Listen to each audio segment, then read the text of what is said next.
24 anyos na bados, pinagbabanog ka na naghurumentadong kataid harong huli subuot sa suba sa barangay Calawag, Naga City. Sarong taon na aki kan biktima, pigsikadan man. Uyan report ni Veblen Reynes. Labing kahandalan ngunyan ang namamatean kan 24 anyos na si Gemma, bako niya tunay na pangaran sa sitwasyon kan sa iyang pigbabados. Ini makalihis ang pangungulog sa iya kan kataid na harong sa Zona 3 Barangay Calawag, syudad ni Naga, Kasubangi. Istorya ni Gemma na 4 na bulan ng bados. Nagse-cellphone subuot siya sa salakan sa indang harong, kaibanan ang sa iyang 8 bulan na umboy asin sang taon na aki. Kan biglang maglaog ang naguhurumentadong suspetsyado na pigbistong si Leo Alcantara, 23 anyos. Siniripa niya na lang po si tubig duman sa balde, tapos pati po si washing, tigsipa po napasa. Tapos po pagkapasa po, bago po siya magluwas, hinanap niya po si Papa. Ang sabi niya, kung nasa inda si Papa. Segun sa biktima, nakainom ang suspetsyado. Alagad nagpuon ang kaanggutan kaini sa subuot suba kan sa iyang ama antes an irinuman. Buldog, magkarigos ka na, yaon na si Ago mo, malabing-labing ka mo, po ang suba ni Papa. Tapos nag-comeback na joke man siya. Tagsimbag man po siya sa joke ni Papa na, sige, chill mo, makarigos na po ko. Nag-arag man po.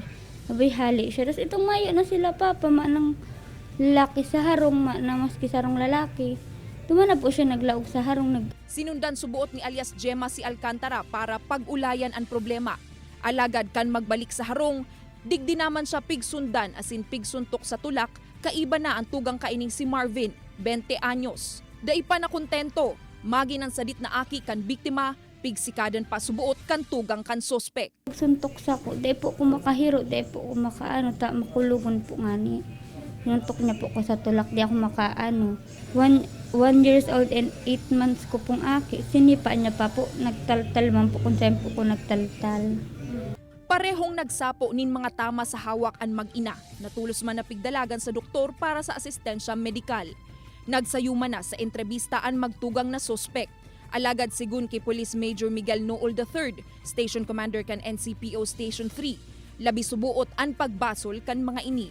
So, nung una, ayaw nilang umamin na ginawa nila yung krimen, yung panununtok dun sa tiyan ng buntis.